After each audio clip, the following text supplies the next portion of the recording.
स्वागत है आपके अपने चैनल MGM केयर इंस्टीट्यूट में, where you can achieve your goals in silence. Last class में बेटा हमने सब्ट्रैक्शन ऑफ फैक्टर देख लिया था और कुछ क्वेश्चंस हमने देखे थे एडिशन ऑफ फैक्टर और सब्ट्रैक्शन ऑफ फैक्टर के। ठीक है, आज हम स्टार्ट क्या करेंगे, हम देखेंगे कंपोनेंट ऑफ वेक्टर कि बेसिकली हम किसी भी वेक्टर के कंपोनेंट्स हम कैसे निकालेंगे। बट आज का लेक्चर स्टार्ट करने से पहले बेटा अगर आपने हमारे चैनल को अभी तक सब्सक्राइब नहीं किया है तो हमारे चैनल को तुरंत सब्सक्राइब करें ताकि आने वाले वीडियोस के नोटिफिकेशन सबसे पहले आपको मिलते रहें। तो स्टार्ट करते हैं बेटा आज का lecture, that is perpendicular components of a vector. अब बेसिकली कंपोनेंट ऑफ वेक्टर होता क्या है, अगर हम बात करें कि किसी भी वेक्टर के कंपोनेंट्स होते क्या हैं, तो अगर मैं बोलता हूँ कि कोई वेक्टर आपके पास है जो किसी डेफिनेट डायरेक्शन में नहीं है, बट यानी किसी फिक्स डायरेक्शन में नहीं है, वो किसी इंक्लाइंड डायरेक्शन में है। ठीक है, वो एक इंक्लाइंड है, यानी हमारे पास फिक्स डायरेक्शन क्या क्या होती है, x axis, y axis, z axis. यानी आपका जो वेक्टर है वो डायरेक्टली इन तीनों में नहीं है, यानी वो किसी पर्टिकुलर एक्स एक्सिस में नहीं है, वो पर्टिकुलर वाई एक्सिस में नहीं है, वो पर्टिकुलर जेड एक्सिस में नहीं है, वो क्या है, एक्स और वाई के बीच में है, एक्स वाई प्लेन में है, यानी वो एक्स और वाई के बीच में है। मान लो वाई और जेड के बीच में है, मान लो एक्स और जेड के बीच में है किसी एंगल पे। तो अगर मान लो वो एक्स और वाई के बीच में है तो क्या होगा, एक्स और वाई प्लेन में है और एक्स एक्सिस से कोई एंगल बना रहा है, तो डेफिनेटली उस वेक्टर की वैल्यू एक्स एक्सिस में कुछ होगी और वाई एक्सिस में कुछ होगी। तो वही जो वैल्यू होगी एक्स एक्सिस में और वही जो वैल्यू होगी वाई एक्सिस में, वही बेसिकली क्या कहलाएगी, उसके कंपोनेंट्स कहलाएगी रेस्पेक्टिव एक्सिस में। ठीक है, यानी कंपोनेंट्स हम क्या बोल सकते हैं, किसी भी वेक्टर की जो डेफिनेट एक्सिस हमारे पास होते हैं उनमें एक डेफिनेट वैल्यू क्या कहलाएगी, उसकी कंपोनेंट कहलाएगी। जैसे ये ए वेक्टर मेरे पास है, मैंने बोला ये एक्स एक्सिस है और ये मेरे पास वाई एक्सिस है। ठीक है, और ये ए वेक्टर मेरे पास है एक्स एक्सिस से थीटा एंगल पे। आई होप आपको दिख रहा होगा, ए वेक्टर आपके पास यहाँ पे एक्स एक्सिस से थीटा एंगल पर यहाँ पे है। अब मुझे इसका जो ए वेक्टर है इसका एक्स एक्सिस में कितनी वैल्यू है और इस ए वेक्टर की वाई एक्सिस में कितनी वैल्यू है, ये मुझे फाइंड आउट करनी है। तो पहला मेथड इसका क्या होता है, ट्रिग्नोमेट्री वाला। ट्रिग्नोमेट्री वाला कैसे कि मैं यहाँ से क्या निकाल लूँ, कॉस थीटा में निकाल लूँ। कॉस थीटा यहाँ से बेटा कितना होगा, बेस अपॉन हाइपोटेन्यूस। ठीक है, अब देखो ये जो ए वेक्टर मेरे पास है, ये जो वैल्यू होगी, बिकॉज ये वेक्टर आपके पास यहाँ से स्टार्ट हो रहा है और यहाँ पे ख़त्म हो रहा है। ठीक है, तो यहाँ से अगर मैं इसकी एक्स एक्सिस में वैल्यू देखूँ तो क्या इसकी एक्स एक्सिस में वैल्यू यही वाली होगी, यही वाली, और ये वैल्यू क्या होगी इसकी, मैंने उसको बोल दिया ए एक्स। तो ए एक्स क्या है, ए वेक्टर की वैल्यू एक्स एक्सिस में। उसी तरीके से अगर मैं इस ए वेक्टर की वाई एक्सिस के अलॉन्ग वैल्यू देखूँ, या वाई एक्सिस पे इसकी वैल्यू कितनी होगी, तो मैं देखूँ वाई एक्सिस में कितनी डिस्टेंस ट्रेवल कर रहा है, तो यानी वो यहाँ से यानी इस जगह से इस जगह तक, तो ये वाली डिस्टेंस मेरे पास क्या हो गई, ए वाई। तो ए वाई क्या हो गया, वाई एक्सिस में ए की वैल्यू, ए एक्स मेरे पास क्या हो गया, एक्स एक्सिस में ए की वैल्यू। तो अब ये मैं कैसे निकालूँ, तो मैं कॉस थीटा का यूज़ करता हूँ। कॉस थीटा मेरे पास क्या होगा, बेस अपॉन हाइपोटेन्यूस। बेस यहाँ पे कितना है बेटा, ए एक्स। तो ए एक्स अपॉन हाइपोटेन्यूस आपके पास क्या है, ए। तो दिस सिंपल यहाँ से ए एक्स की वैल्यू मुझे कितनी मिली, ए कॉस थीटा, हाँ या ना, ए एक्स की वैल्यू मुझे मिल गई ए एक्स कॉस थीटा। उसी तरीके से मैं साइन थीटा भी लगा दूँ यहाँ पे। जो साइन थीटा लगाने पे मेरे पास क्या हो जाएगा, परपेंडिकुलर अपॉन हाइपोटेन्यूस, यानी परपेंडिकुलर क्या है, ए वाई, हाइपोटेन्यूस आपके पास अभी भी कितना होगा, ए। तो यहाँ से ए वाई की वैल्यू मुझे कितनी मिल गई, ए साइन थीटा। अब ये तो वैल्यू हमने निकाल ली ए एक्स और ए वाई की बेसिकली ट्रिग्नोमेट्री की हेल्प से, लेकिन हर जगह हर क्वेश्चन में हम ट्रिग्नोमेट्री तो यूज़ नहीं करेंगे। ठीक है, बिकॉज हर जगह तो हम साइन थीटा कॉस थीटा का फॉर्मूला लगाने नहीं बैठेंगे। तो इसके लिए हम एक शॉर्ट मेथड हम यूज़ करते हैं। बेसिकली वही मेथड क्या होता है, आपके पास कंपोनेंट निकालने का मेथड। उस मेथड में हम क्या करेंगे कि जहाँ भी आपको वेक्टर दे रखा है, ध्यान से सुनना बेटा मेरी बात, कि जहाँ भी आपको वेक्टर दे रखा है आप उस जगह से यानी उस वेक्टर से जिस एक्सिस से आपका एंगल बन रहा है उस एक्सिस की तरफ मूव करोगे तो बेटा वहाँ जो कंपोनेंट आएगा उस एक्सिस पे वो हमेशा कॉस थीटा वाला कंपोनेंट होगा। क्या बोला मैंने, कि आप वेक्टर पे हो, आप किसी वेक्टर पे आप खड़े हो, ठीक है, उस वेक्टर से आप उस एक्सिस की तरफ मूव कर रहे हो जिस एक्सिस से आपका एंगल बन रहा है। यानी यहाँ देखो जो थीटा एंगल बन रहा है वो किस एक्सिस से बन रहा है, एक्स एक्सिस से। तो अगर आप ए वेक्टर से एक्स एक्सिस की तरफ मूव करोगे तो वो जो कंपोनेंट आएगा ए वेक्टर का, that will be cos theta component. और अगर आप वेक्टर से ऑपोजिट डायरेक्शन में मूव करते हो, यानी जो दूसरा एक्सिस है जिससे आपका थीटा नहीं बन रहा है, अगर आप उस एक्सिस की तरफ मूव करते हो तो आपके पास वो कंपोनेंट कितना आएगा, साइन थीटा वाला कंपोनेंट। तो मैं यहाँ से क्या बोल सकता हूँ कि अगर मैं वेक्टर से उस एंगल की डायरेक्शन में मूव करता हूँ, अगर मैं वेक्टर से एंगल की डायरेक्शन में मूव करता हूँ तो वो कंपोनेंट मेरे पास कॉस थीटा कंपोनेंट होगा, और अगर मैं वेक्टर से एंगल के ऑपोजिट डायरेक्शन में मूव करता हूँ तो वो मेरे पास क्या होगा, साइन थीटा कंपोनेंट होगा। ठीक है, आप इसको ऐसे भी बोल सकते हो कि अगर मैं वेक्टर से आपका जो एंगल है जिस एक्सिस से बन रहा होगा उस एक्सिस की तरफ मूव करूंगा तो कॉस थीटा, उस एक्सिस के छोड़ के जो दूसरे एक्सिस है उसकी तरफ मूव करूंगा तो साइन थीटा। और जो दोनों कंपोनेंट्स होंगे कॉस थीटा साइन थीटा, ये हमेशा एक दूसरे के परपेंडिकुलर होंगे। आपको यहाँ दिख भी रहा होगा, हम क्या लिख सकते हैं यहाँ से, A X is always perpendicular to A Y. तो यहाँ से हम लिखें कि अगर हम moving in the direction of angle from vector, तो वो आपके पास क्या होगा, कॉस थीटा कंपोनेंट, और उसकी वैल्यू कितनी हो जाएगी, ए कॉस थीटा। कॉस थीटा किसका, ए वेक्टर का, तो ए कॉस थीटा। उसी तरीके से moving opposite direction of angle, then वो कौन सा कंपोनेंट होगा, साइन थीटा कंपोनेंट। किसका साइन थीटा, ए वेक्टर का sine theta, that is A sine theta. ये बेटा हमारे पास कंपोनेंट्स होंगे। ठीक है, A cos theta A sine theta कब लेना है आपको, आई होप आपको समझ में ये आ गया होगा। इसको हम और क्लेरिफाई करते हैं कुछ और एग्जाम्पल से। जैसे देखो यहाँ पे मेरे पास 3 एग्जाम्पल है। ये आपको ए वेक्टर दे रखा है, ठीक है, और ये ए वेक्टर इस एक्सिस से थीटा एंगल बना रहा है। ठीक है, ये ए वेक्टर इस एक्सिस से थीटा एंगल बना रहा है। मैंने क्या बोला कि आप वेक्टर से अगर आप उस एक्सिस की तरफ चलेंगे जहाँ से एंगल बन रहा है तो वो हमेशा कॉस थीटा कंपोनेंट होगा, और उसको छोड़ के जो दूसरा वाला एक्सिस है उसके परपेंडिकुलर वो हमेशा क्या होगा, साइन थीटा होगा।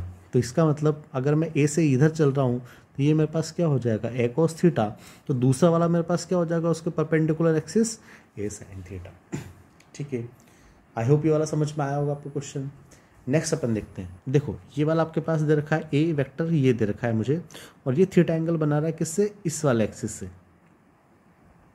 तो इस वाले एक्सिस के अलोंग जो वैल्यू आएगी ए की, बेसिकली वो क्या कहलाएगी, ए कॉस थीटा। यानी ये वाली जो वैल्यू मेरे पास होगी ये क्या होगी, ए कॉस थीटा, बिकॉज मैं वेक्टर से किस डायरेक्शन में चला, एंगल की डायरेक्शन में, ए कॉस थीटा। और इसी के परपेंडिकुलर एंगल के अपोजिट डायरेक्शन में जो वैल्यू मेरे पास मिलेगी बेसिकली वो क्या मिलेगी, ए साइन थीटा। यानी उसके परपेंडिकुलर अपोजिट डायरेक्शन में ए का जो कंपोनेंट होगा that will be A sine theta. उसी तरीके से जैसे नेक्स्ट क्वेश्चन अपने पास है, यहाँ पे देखो इसका आप वीडियो को पॉज करो और आप इसका जो कंपोनेंट आप खुद बनाओ और फिर बाद में आप इसको मेरे आंसर से चेक करना। देखो ए वेक्टर ये रहा ए वेक्टर ये रहा, आपका जो एंगल बन रहा है वो इस एक्सिस के साथ बन रहा है। तो अगर मैं इस एक्सिस की तरफ मूव करूंगा ए वेक्टर से तो कॉस थीटा, और ऑपोजिट मूव करूंगा तो साइन थीटा। तो ये मेरे पास कंपोनेंट क्या आ गया, ए कॉस थीटा, और अगर मैं इसके परपेंडिकुलर कुछ इस डायरेक्शन में मूव करता हूँ तो ये क्या आ जाएगा, A sine theta. I hope components निकालना आपको आया होगा, कैसे आप ए कॉस थीटा निकालोगे, कैसे आप ए साइन थीटा निकालोगे। ठीक है, अब जैसे एक एग्जांपल अपने पास है कि एक्स वाई प्लेन में अपने पास ए वेक्टर है, इसका मैग्नीट्यूड कितना है, 5 है। इसका मैग्नीट्यूड कितना है आपके पास, 5 है, और ये एक्स एक्सिस से 30 डिग्री एंगल पर है। तो मुझे इसकी वैल्यू निकालनी है कि एक्स एक्सिस में इसकी वैल्यू कितनी होगी और वाई एक्सिस में इसकी वैल्यू कितनी होगी। तो बेटा इस ए वेक्टर को मैं कैसे लिख सकता हूँ, ए एक्स आई कैप प्लस ए वाई जे के, इस तरीके से लिख सकता हूँ, हाँ या ना, ए एक्स आई कैप प्लस ए वाई जे के। अब ए एक्स यहाँ से मेरे पास क्या होगा, अगर मैं एक्स डायरेक्शन में आता हूँ तो एक्स जो आपका एंगल है वो एक्स एक्सिस से ही बन रहा है।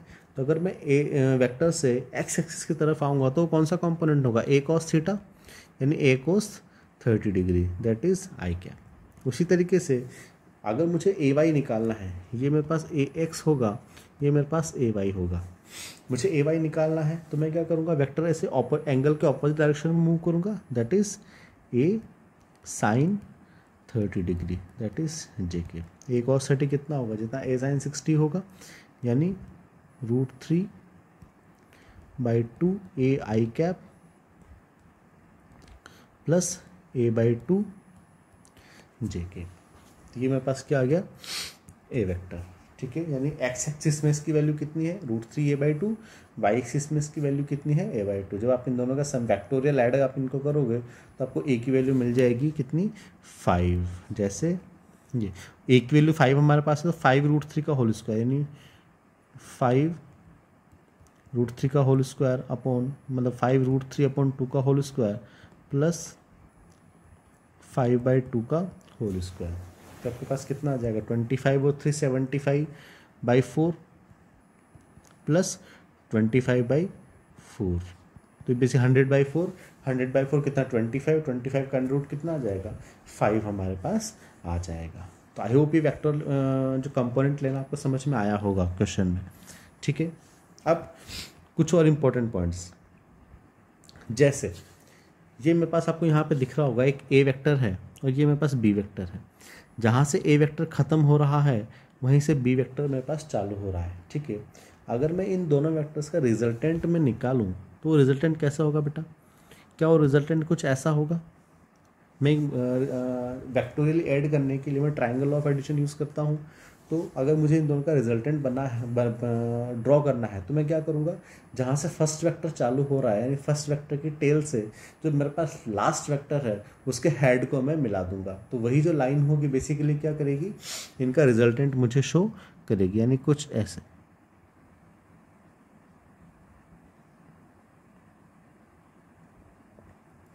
तो यही मुझे क्या दे देगा, रिजल्टेंट वेक्टर मुझे दे देगा, that is R vector equals to A vector plus B vector. इतनी बात समझ में आई।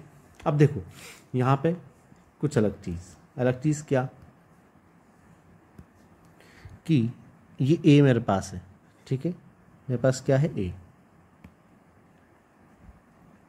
इस ए का अगर मैं कंपोनेंट लूँगा बेटा तो ये कंपोनेंट मेरे पास कितना आ जाएगा, क्या ए कॉस अल्फा आ जाएगा, बिकॉज ए वेक्टर इस वाले एक्सिस से, ये एक्स है आपके पास, ये वाई एक्स एक्सिस से अल्फा एंगल बना रहा है तो एक्स एक्सिस में ए की वैल्यू कितनी होगी ए कोस अल्फा। उसी तरीके से जो बी है, बी यहाँ तक है मेरे पास, तो यहाँ से बी की एक्स एक्सिस में वैल्यू कितनी होगी, ये जो बी है ये एक्स एक्सिस से कितना एंगल बना रहा है बीटा, तो ये क्या हो जाएगा मेरे पास बी, ये वाली value B cos beta. I hope आपको समझ में आया होगा कैसे हमने ये वैल्यू ली है। ठीक है, उसी तरीके से मैं वाई एक्सिस में आता हूँ। जब मैं वाई एक्सिस में आता हूँ बेटा तो देखो ये ए वेक्टर मेरे पास यहाँ तक है तो ये जो वैल्यू होगी मेरे पास, ये मेरे पास क्या होगी ए वाई होगी और ये वैल्यू कितनी होगी ए साइन अल्फा। बिकॉज आपके पास एंगल किससे बन रहा है एक्स एक्सिस से, तो वहाँ एक्स एक्सिस वाला कंपोनेंट में कॉस थीटा आ जाएगा और वाई एक्सिस वाले कंपोनेंट में साइन थीटा आ जाएगा, तो साइन अल्फा। उसी तरीके से मैं बी पर आता हूँ तो बी पे देखो ये बी यहाँ तक है तो ये वाला जो कंपोनेंट होगा बेसिकली क्या होगा बी वाई और बी वाई की जगह बी साइन बीटा। ठीक है, आई होप इतनी बात आपको समझ में आई होगी। ठीक है, अब अगर मैं यहाँ से जो रिजल्टेंट आपको ये दिख रहा है बेटा, ये जो रिजल्टेंट आपको दिख रहा है, अगर इस रिजल्टेंट का भी मैं एक्स कंपोनेंट और वाई कंपोनेंट में कर दूँ तो मुझे क्या मिलेगा यहाँ से देखो, क्या यही मेरे पास क्या होगा, यही क्या आर एक्स होगा, हाँ है ना। और ये आप एंगल यहाँ से कुछ भी मान लो, थीटा मान लो ये एंगल। ठीक है, तो ये मेरे पास क्या हो गया, इसको आप छोड़ो, क्या ये मेरे पास आर एक्स होगा ये वाली वैल्यू, और ये वाली जो वैल्यू मेरे पास होगी कौन सी वाली, ये वाली यहाँ तक, क्या ये मेरे पास आर वाई होगी, हाँ है ना। तो यहाँ से अगर मैं आर एक्स निकालना चाहूँ तो आर एक्स बेटा यहाँ पे देखो आर एक्स क्या आ रहा है, जो आर एक्स होगा क्या वो यही होगा यहाँ से यहाँ तक। ठीक है, और ये आर एक्स किसका सम आपके पास है A x plus B x का सम है या नहीं है, because A cos alpha A x हो गया और बी कोस बीटा आपके पास बी एक्स हो गया। तो आर एक्स आपके पास किसके बराबर आ रहा है A x plus B X, because हमने देखा था अगर दो वेक्टर्स हैं और उनके बीच में एंगल 0 डिग्री है तो उनका जो रिजल्टेंट होगा वो क्या होगा, उनका एल्जेब्रिक सम। ठीक है, तो यहाँ ए एक्स और बी एक्स के बीच में क्या है एंगल 0 डिग्री है तो इनका रिजल्टेंट क्या आर एक्स क्या हो जाएगा ए एक्स प्लस बी एक्स। उसी तरीके से जो आर वाई है, आर वाई बेटा मेरे पास क्या हो जाएगा, आर वाई देखो ये मेरे पास ए वाई, ये मेरे पास ए वाई और ये मेरे पास बी वाई, क्या दोनों वाई एक्सिस के डायरेक्शन में है, यानी दोनों के बीच एंगल कितना है 0 डिग्री। यानी अगर मुझे आर वाई निकालना होगा तो आर वाई मेरे पास सीधा सीधा क्या आ जाएगा, A Y plus B Y. ठीक है, वही कि अगर दो वेक्टर्स के बीच में जो एंगल अगर आपके पास 0 डिग्री हो तो रिजल्टेंट वेक्टर क्या आ जाएगा, उनका एल्जेब्रिक सम आ जाएगा। तो आर एक्स मेरे पास ए एक्स प्लस बी एक्स हो जाएगा और आर वाई इक्वल्स टू मेरे पास क्या होगा, A Y plus B Y. I hope ये बात आपको समझ में आई होगी। तो यहाँ से हमने क्या बोला कि अगर आपको एक से ज़्यादा वेक्टर्स अगर आपको सिस्टम में दे रखे हैं तो जो उनका जो रिजल्टेंट वेक्टर होगा, उस रिजल्टेंट वेक्टर का जो एक्स कंपोनेंट होगा वो किसके बराबर होगा, सारे वेक्टर्स के एक्स कंपोनेंट के सम के बराबर होगा। क्या बोला बेटा मैंने वापस में रिपीट कर रहा हूँ कि अगर आपको सिस्टम में एक से ज़्यादा वेक्टर्स अगर आपको दे रखे हैं तो उनका जो रिजल्टेंट वेक्टर आपको मिलेगा उस रिजल्टेंट वेक्टर का जो एक्स कंपोनेंट होगा वो किसके बराबर होगा, सारे वेक्टर्स के एक्स कंपोनेंट के सम के बराबर होगा। उसी तरीके से उस रिजल्टेंट का वाई कंपोनेंट किसके बराबर होगा, सारे वेक्टर्स के वाई कंपोनेंट के सम के बराबर होगा। आई होप ये वाली बात आपको समझ में आई होगी। इसी को हमने बस पॉइंट्स में यहाँ पे लिख लिया कि if number of vectors are given then x component of resultant vector is equal to sum of x component of all the given vectors, that is R x equal to A x plus B x. ठीक है, ये आपके पास vectors का sign लगा दो उन पे। ठीक है, नहीं भी लगाओ तो क्योंकि वेक्टर आपके पास यहाँ पे जो क्योंकि सेम डायरेक्शन में है तो ये आपके पास क्या होगा, ए एक्स प्लस बी एक्स भी आप इसको रख सकते हो। ठीक है, और उसी तरीके से if number of vectors are given then y component of their resultant vector will be equal to sum of y component of all the given vectors। यानी आर वाई कितना हो जाएगा, A Y plus B y. और जो R vector होगा वो क्या होगा बेटा, R x vector plus R Y vector. उन दोनों का बिल्कुल आर एक्स और आर वाई दोनों एक दूसरे के परपेंडिकुलर होंगे तो आर वेक्टर क्या हो जाएगा, R x vector plus R Y vector. तो रिजल्टेंट वेक्टर आपको क्या मिल जाएगा, आर की value R X square plus R Y square का whole under root. I hope इतनी बात आपको समझ में आई होगी। यहाँ तक कोई भी दिक्कत आपको नहीं होनी चाहिए। अब इस पे वैसे हम एक क्वेश्चन देख लेते हैं। जैसे ये क्वेश्चन आपके पास रहा, क्वेश्चन में क्या बोला आपको कि परिणामी सदस्य की घटक ज्ञात करें। अगर हम इसको इंग्लिश में लिखें तो ये हमारे पास क्या हो जाएगा, find the components of resultant vector. यानी रिजल्टेंट वेक्टर के कंपोनेंट हमें यहाँ पे फाइंड आउट करने हैं। ठीक है, तो रिजल्टेंट वेक्टर आपको देखो यहाँ वेक्टर कितने दे रखे हैं, ए vector, B vector, C vector और डी वेक्टर। 4 वेक्टर आपको दे रखे हैं। हमने ऊपर जो पॉइंट लिखा है उसके अकॉर्डिंग जो रिजल्टेंट वेक्टर आर वेक्टर होगा। ठीक है, उस आर वेक्टर का जो एक्स कंपोनेंट आपको निकालना है और वाई कंपोनेंट आपको निकालना है। तो आर एक्स आपके पास बेसिकली जो होगा वो क्या होगा, सारे जो वेक्टर्स आपके पास हैं उन सब के एक्स कंपोनेंट का सम, यानी A x plus B X plus C X और प्लस डी एक्स। क्या यही होगा ऊपर वाले लॉजिक्स के अकॉर्डिंग। तो यहाँ पर अपन देखते हैं ए एक्स कितना होगा बेटा, देखो ए एक्स आपके पास जो ए है, ए वेक्टर वो पूरा एक्स डायरेक्शन में ही है तो ये वैल्यू कितनी आ जाएगी आपके पास 10। अब बी एक्स पे हो, बी वेक्टर देखो एक्स एक्सिस से 30 डिग्री एंगल पर है। ठीक है, तो एक्स एक्सिस पे इसकी वैल्यू कितनी हो जाएगी 5 cos 30, 10 प्लस 5 cos 30। ठीक है, उसी तरीके से अब सी वेक्टर पे आओ। सी वेक्टर देखो ये वाई एक्सिस में है, ये पूरा का पूरा वाई एक्सिस में, नेगेटिव वाई एक्सिस में है। क्या ऐसा कोई भी कंपोनेंट एक्स में होगा क्या, नहीं होगा। यानी एक्स में इसकी वैल्यू कितनी हो जाएगी बेटा 0, बिकॉज ये पूरा का पूरा वाई में है। जब पूरा वाई में है तो एक्स 0 होगा, जब पूरा एक्स में है तो वाई 0 होगा। ठीक है, अब डी एक्स पे आओ। डी एक्स देखो आपका नेगेटिव डायरेक्शन में जा रहा है, यानी ये नेगेटिव आपके पास क्लॉकवाइज डायरेक्शन में आपके पास 60 डिग्री एंगल बना रहा है। ठीक है, तो अगर मैं यहाँ से इसका लूँ तो एक्स एक्सिस में इसकी वैल्यू कितनी बनेगी डी cos 60, बट क्योंकि वो नेगेटिव एक्सिस में है तो ये माइनस कितना आ जाएगा, माइनस डी की वैल्यू कितनी है 2, तो माइनस 2 cos 60 डिग्री। माइनस का साइन हमने क्यों लगाया, बिकॉज डी का जो एक्स कंपोनेंट आपके पास आ रहा है वो नेगेटिव एक्स के डायरेक्शन में आ रहा है। इतनी बात समझ में आई। बस अब इसको सॉल्व कर लो बैठ के। तो 10 5 cos 30 कितना हो जाएगा, cos 30 कितना होगा, जितना साइन 60 होगा तो 5 √3/2, ठीक है, माइनस 2 cos 60, 2 cos 60 कितना होगा, जितना साइन 30 होगा तो -2 × 1/2, 2 से आपके पास 2 कैंसिल, तो ये कितना हो जाएगा 10 - 1 कितना हो जाएगा 9 + 5 √3/2, ये मेरे पास क्या आ गया बेटा RX मेरे पास आ गया। अब इसी तरीके से मुझे RY निकालना है, तो RY मेरे पास क्या आ जाएगा, इसी तरीके से RY क्या आ जाएगा AY + BY + CY + DY, ठीक है, AY + BY + CY + DY। तो यहाँ से अगर मैं AY निकालूँ तो बेटा देखो AY मेरे पास क्या आएगा, अब क्योंकि A वेक्टर पूरा का पूरा किस डायरेक्शन में है, X डायरेक्शन में है, तो इसका Y कंपोनेंट कितना होगा 0 होगा, तो ये 0 मेरे पास आ गया।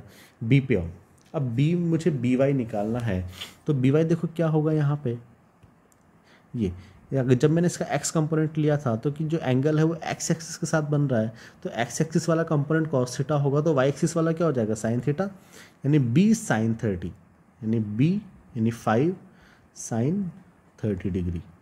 अब c पे आ जाओ, c देखो पूरा का पूरा y एक्सिस में है, बट कौन से y में है, नेगेटिव y में है, यानी माइनस का साइन आ जाएगा -20, ठीक है।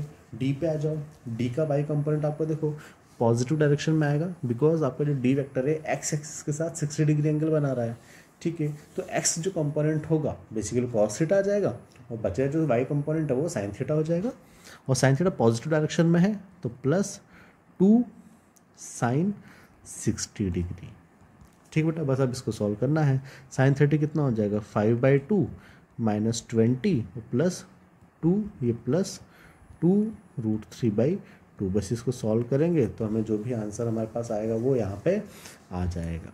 तो ये बेटा इस तरीके से हमारे पास जो वेक्टर के कंपोनेंट निकालना होता है। आई होप ये वाला टॉपिक आपको समझ में आया होगा। Thank you.